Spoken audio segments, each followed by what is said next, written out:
Hello guys, നമുക്കിന്നൊരു pen holder ഉണ്ടാക്കാം. അപ്പോൾ ഹോട്ട് ചോക്ലേറ്റ് കഴിച്ചപ്പോൾ അതിൻ്റെ കപ്പ് എൻ്റെ കയ്യിലുണ്ടായിരുന്നു. അപ്പോൾ അവനെ കൊണ്ടാണ് ഞാൻ പെൻ ഹോൾഡർ ഉണ്ടാക്കുന്നത്. അപ്പോൾ ആദ്യം തന്നെ ഒരു പിങ്ക് ഷെയ്ഡ് അടിച്ച് കൊടുത്തിട്ടുണ്ട്.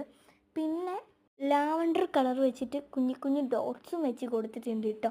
അപ്പോൾ എന്തായാലും ഇതുപോലെ കുഞ്ഞു കുഞ്ഞു ഡോട്ട്സ് ഒക്കെ വെച്ച് കൊടുത്തു. ആദ്യം ഞാൻ പേസ്റ്റൽ കളറിൻ്റെ ബ്രഷ് പെൻ വെച്ച് നോക്കിയപ്പോൾ നല്ല രസമുണ്ടായിരുന്നു. പിന്നെ ഞാൻ അതിൻ്റെ അകത്തോട്ട് എൻ്റെ ആവശ്യമുള്ള പെൻസൂടെ എടുത്ത് വെച്ചിട്ടുണ്ട്. ഇത് എൻ്റെ ഫേവറേറ്റ് പെന്നിൽ ഒന്നാണ് കേട്ടോ ഇത്. അപ്പം ഇത് ഭയങ്കര ക്യൂട്ടാണ്. ഇതിൻ്റെ അകത്ത് കുറേ കഥകളൊക്കെ ഉണ്ട് കേട്ടോ. പിന്നെ ഈ പെൻസിലിൻ്റെ ഞാൻ കാണിച്ചെടുത്ത് ഇങ്ങനെ ഓരോ ഡോളിൻ്റെ കഥയൊക്കെ എഴുതി വെച്ചിട്ടുണ്ട്.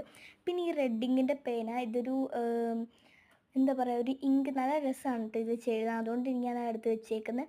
പിന്നെ ഈ രണ്ട് ബ്ലാക്കിൻ്റെ പെന്ന്, ഇതും രണ്ടും ഞാൻ യൂസ് ചെയ്യാറുണ്ട്.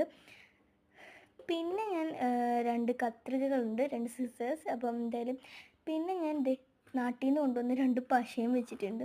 അപ്പം എന്തായാലും തീർന്നു എന്ന് വിചാരിക്കേണ്ട. എന്താണെന്ന് വെച്ചാൽ ഞാനിങ്ങനെ ഇരിക്കുന്ന ടൈമിൽ വെളിയിലോട്ടൊന്ന് പോയിട്ടുണ്ടായിരുന്നു. അപ്പം ഞാനാണെങ്കിൽ പൈൻ കോൺസ് പെറുക്കിയിട്ടുണ്ടായിരുന്നു. ആ കാണുന്ന മരം പൈൻ കോൺസിൻ്റെ ആണ് കേട്ടോ.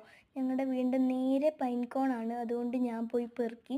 ക്രിസ്മസ് ടൈമിൽ ഇത് കാണില്ല കേട്ടോ.